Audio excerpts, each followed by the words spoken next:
Hello mga kaibigan, amigo, amiga, mga friendship dyan. Ang lulutuin natin ngayon ay maruyang saging. So itong maruyang saging, another variation din to sa banana fritters. Pero ito ay kilala at alam na alam nung mga tao na nakatira sa Luzon area. At ang mga ingredients na kailangan natin ay tatlong saging ng banana saba. So, dapat thinly slice nyo yan lengthwise. So, ito yan yung hitsura niya. Tsaka isang itlog, 1/2 teaspoon of baking powder, 1/2 cup of all-purpose flour, 1/2 cup of olive oil, pwede din canola oil, corn oil, vegetable oil, kahit anong prefer ninyong oil, nasa inyo na yan. So, ang prefer ko ay olive oil. At saka, yan, 1/4 cup of evaporated milk. At ito, yung 1/2 cup of all-purpose flour. So, ang gagawin natin ngayon, itong all-purpose flour, lagyan natin siya ng baking powder. So, 1/2 teaspoon of baking powder ha. So, yan. 1/2 teaspoon yan. 1/2 teaspoon of baking powder. So, yan. Lalagay natin yan. Yan. 1/2 teaspoon of baking powder. Tapos, 1 teaspoon of salt. So, 1 teaspoon of salt.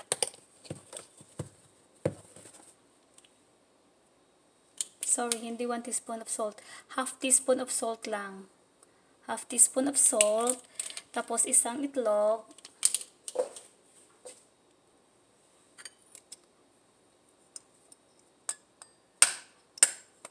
Ayan. So, isang itlog. So, ilalagay din natin yung 1/4 cup of carnation milk. So, dapat evaporated milk yan ha. Kung wala kayong carnation, kahit ano, lagay niyo. Tapos, i-mix niyo to. Yan, yan.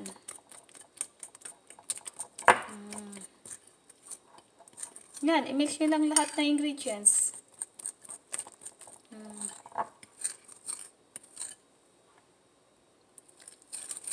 I-mix niyo lahat ng ingredients hanggang maging smooth siya. So, hindi na natin kailangan ng dito, tubig. May nakalimutan pala ko. Lagyan din natin siya ng 1/2 teaspoon of olive oil. Yan. Yan, 1/2 teaspoon ha of olive oil.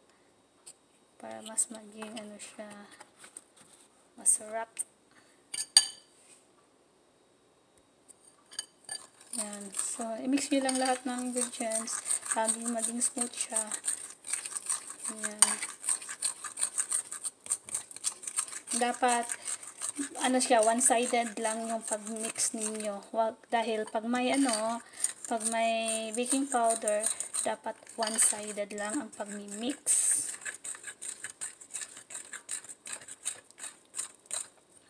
I-mix niyo hanggang maging smooth ang ating harina. Mawawala yung mga bukol-bukol niya. So, yan. Continue mixing lang. So, yan. So, wala na yung bukol-bukol, pero pwede din kung gusto ninyong, optional lang to ha, kung gusto ninyong lagyan ng food coloring, pwede din para mas maganda siya tingnan. So, ang gamit kong food coloring ito, mga corn milk yellow food color. So, kahit isang tulo lang, isang patak, or dalawang patak. So, lagyan natin ng 3 patak ang gusto ko, 2, 3. 1, 2, 3, 4. May siya, nahulog pa. So, lagay natin 3.5. Mga 4 na yan. Lang yan. Food coloring yan. Lagyan natin yan. Diba? Para mas maganda siya tingnan. Pwede din to, kung may tindahan kayo, pwede yung pang negosyo. Ganyan. So, keep mixing. Diba? Oo. So, naging yellow na siya. Pagkatapos niyan, kasi smooth na yung ano natin, flour, ilalagay na natin yung ano natin, banana saba. Ganyan lang. Ganyan. Diba? Madali. Mix and mix. Ayan.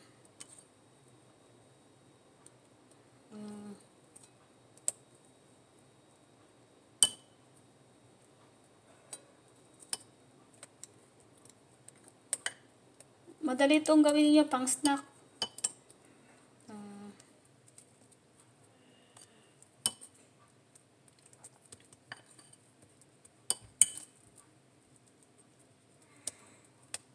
Ayan.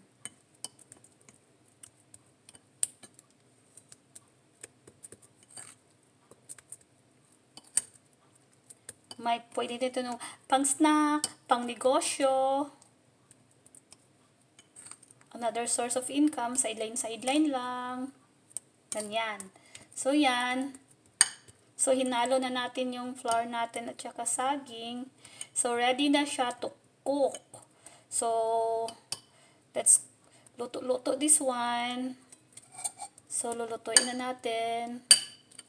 Yan na ha. Yan. Ito. So, may pinggan na ako. Nilagyan ko ng paper towel para pagkatapos nating iprito yung saging, ilagay natin dito at saka para yung oil niya, yung mga excess oil, i-ano siya, i-absorb dito sa paper towel bago natin kainin. Okay? So, ngayon, pinapainit ko na yung frying pan natin. Ito na yung frying pan. Pinapainit ko na. Tapos, pag mainit na yan, lagyan ko yan ng cooking oil.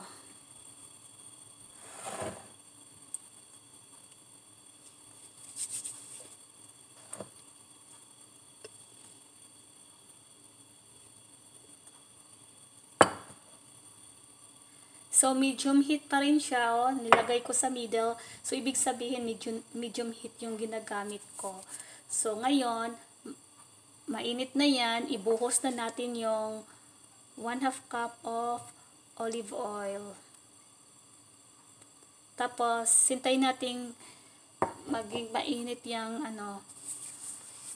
cooking oil natin bago natin ilagay at saka prituhin tong saging natin na saba. So, ngayon, mainit na ang cooking oil natin. So, ilalagay na natin yung banana saba na coated with flour. Yan. Okay.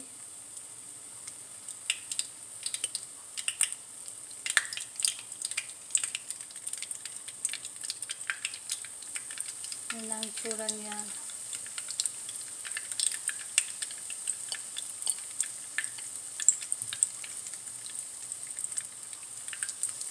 Yan.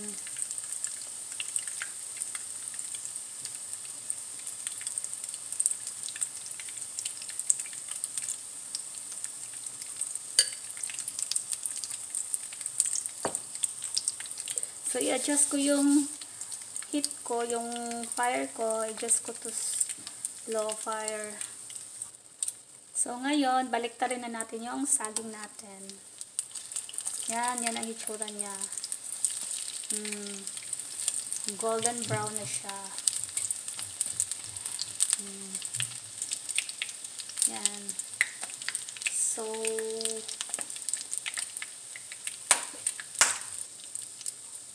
So, ganito lang ha.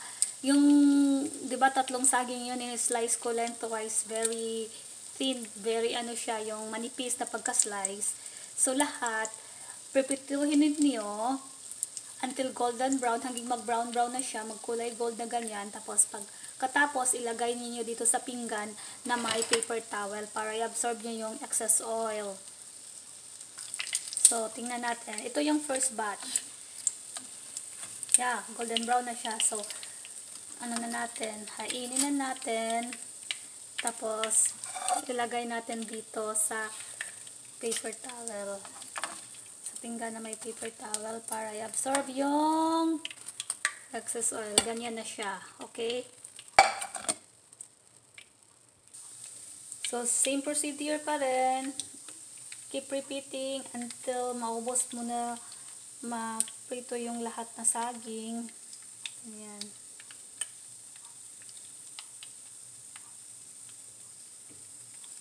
Ayan.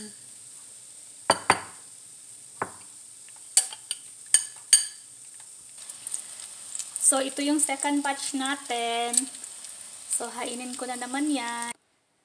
So, yan na guys. Luto na yung maruya natin. So, ngayon, yan ang itsura niya. So, para maging mas masarap yan, dagdagan i-roll natin yung maruya sa white sugar. Para mas masarap. So, ito yung white sugar ko. So, 2 teaspoon of white sugar. Nakalimutan kong ilagay kanina. So, 2 teaspoon of white sugar. So, pagkatapos, kunin nyo na lang yan. Tapos, i-roll nyo sa white sugar. Yan. Kasi, diba, yon, nilagyan natin kanina, may lahat ng ingredients, pero walang sugar.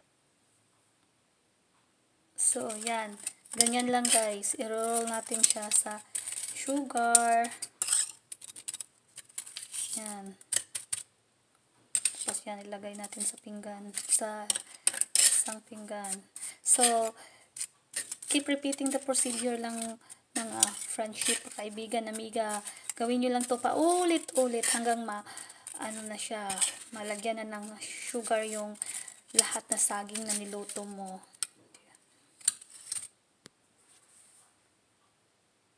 So, ito na yung finished product natin. Mga kaibigan, amigo, amiga, kapuso, kapamilya. So, kainan na kasi gutom na ako. Pero, don't forget to like and subscribe sa channel ko. Sa ulitin, thank you and God bless. Bye-bye.